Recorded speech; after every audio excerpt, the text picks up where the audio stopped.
Class 8 के सभी प्यारे छात्रों का स्वागत है हमारे चैनल पर।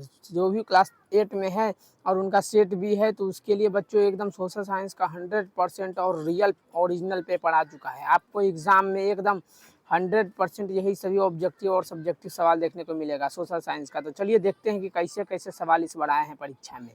तो इसके लिए आपको 2 घंटे का समय मिलेगा। यहाँ पर आपको दिनांक लिख देना है, अपना छात्र छात्रा का नाम, रोल क्रमांक लिखना है, प्रखंड कौन सा है, जिला कौन सा है। यह बिहार के सभी जिले का एकदम सेट बी का ओरिजिनल पेपर है बच्चों, याद रख लीजिए। बिहार का नाम मतलब विद्यालय का नाम अपना यहाँ पर भी फिर से विद्यालय का नाम ही लिख देना है। और याद रखिएगा यहाँ पर आपको कुछ नहीं करना है, यहाँ पर भी कुछ नहीं करना है, यहाँ पर आपको कुछ नहीं करना है। ये तीनों जगह पर छोड़ के आपको केवल नीचे बढ़ जाना है। तो देख लीजिए, सवाल शुरू करने से पहले आपको बता दें कि आपको निर्देश अवश्य पढ़ लेना बहुत जरूरी है, नहीं तो फिर बाद में आप फंस जाइएगा। तो निर्देश जैसे ही आपका खत्म हो जाए ना, तुरंत यही सब सवाल एकदम लगाना शुरू कर दीजिए। देखिए, सही विकल्प के सामने सही का चिन्ह लगाना है। तो आपका पहला सवाल है कि हमारे यहाँ कितने वर्षों की उम्र में लोगों को वोट देने का अधिकार हो जाता है। तो सब क्या कहिएगा, 18 साल वाला में। तो आपको क्या करना है, इसमें टिक लगा देना है, इसे 18 साल वाला में टिक लगा देना है बस। अब अगला सवाल देखिए क्या है।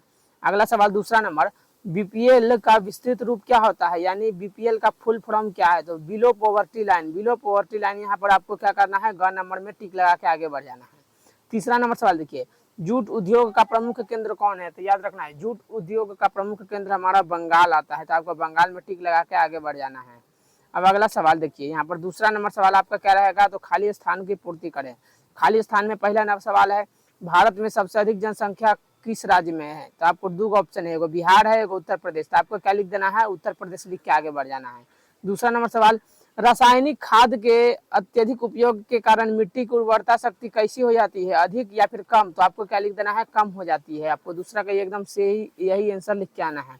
तीसरा नंबर सवाल, भारत में सत्याग्रह का प्रथम प्रयोग डैश में किया गया था। तो पहली बार सत्याग्रह कहाँ किया गया, मेरठ या चंपारण। तो सबको लिख देना है चंपारण, चंपारण में किया गया था।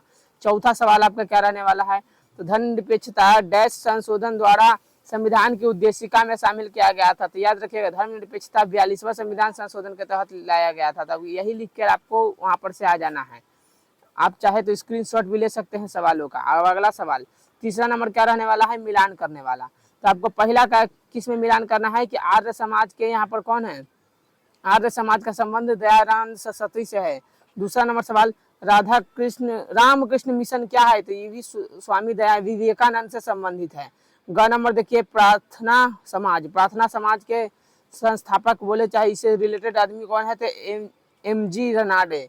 और घ नंबर कह रहा है बहुजन समाज। तो बहुजन समाज से कौन है संबंधित, है सावित्रीबाई फूले। और लास्ट में ब्रह्म समाज के संबंधित कौन है, तो राजा राम मोहन राय। आपको यही सभी एकदम सही सही मिलान करके आना है बच्चों। आप सभी स्क्रीनशॉट लेते चलिएगा सवालों का। अब अगला सवाल यहाँ से लघु उत्तर प्रश्न शुरू हो गया है। लिखा है कि आप निम्न में से किन्हीं 4 प्रश्नों के उत्तर देना है। आपको 4 गो प्रश्न दिया रहेगा, उसका उत्तर देना है। तो पहला प्रश्न क्या है, तो गांधी जी के राजनीतिक गुरु कौन थे। गांधी जी के राजनीतिक जीवन का उनका क्या प्रभाव पड़ा था। तो देखिए क्या लिखिएगा, महात्मा गांधी के राजनीतिक गुरु गोपाल कृष्ण गोखले थे। इससे उनके जीवन में बहुत अधिक बदलाव हुआ था। याद रखना है, इतना लिख के आपको आगे बढ़ जाना है, है आपको 4-4 नंबर का बस इसलिए। अब अगला दूसरा नंबर सवाल क्या है आपका, कि बाजार से क्या समझते हैं। दूसरा नंबर सवाल, बाजार से क्या समझते हैं। तो लिखिएगा, बाजार एक ऐसी जगह को कहते हैं जहां पर सामान खरीद बिक्री होती है, अर्थात व्यापार होता है, उसे बाजार कहते हैं। बस इतना लिख के आपको छोड़ देना है।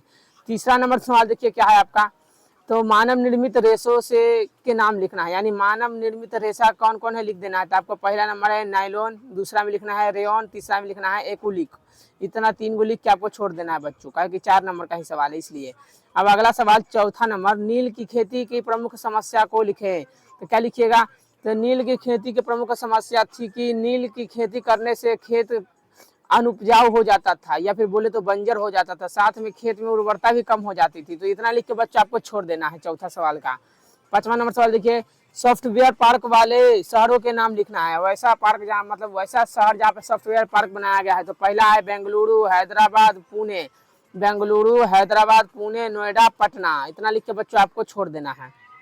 अब यहाँ देखिए आपके सामने आता है लघु उत्तरीय हो गया, दीर्घ उत्तरीय प्रश्न में किसी एक प्रश्न का उत्तर देना है। ये 3 गो प्रश्न है, ये तीनों प्रश्न में से कोई एक का उत्तर देना है, याद रखिएगा। तो चलिए देखते हैं कि हम कौन सा सवाल का उत्तर देते हैं। तो आपको क्या लिखना है, लिखना है जब हम कभी हाथ से कपड़ा बनाते हैं यानी हम पहला वाला के आंसर आपको बतला रहे हैं, समझे ना। तो क्या लिखिएगा, तो जब हम कभी हाथ से कपड़ा बनाते हैं तब उसमें अधिक मेहनत और अधिक मजदूर लगते हैं, और वही अगर क्या लिखेंगे तो आगे देखिए, वही साथ में इसमें से बहुत सारी अधिक खर्च का भी सामना करना पड़ता है, जिससे हाथ से बना हुआ कपड़ा अधिक महंगा होता है। वही मशीनों से बने कपड़ों में मुख्य रूप से कम मजदूरी लगती है तथा बहुत समय का बचत होता है, और अधिक मात्रा में क्या होता है, कपड़ों का उत्पादन होता है। तो बच्चों इतना लिख के आपको क्या करना है, छोड़ देना है दीर्घ उत्तर प्रश्न का। तो जिनका जिनका भी सेट भी है मित्रों का, उसका सोशल साइंस का एकदम 100% ओरिजिनल पेपर है। तो जल्दी से शेयर कर दीजिए, और हमारे चैनल पर नए हैं तो चैनल को सब्सक्राइब अवश्य करके जाइएगा। धन्यवाद।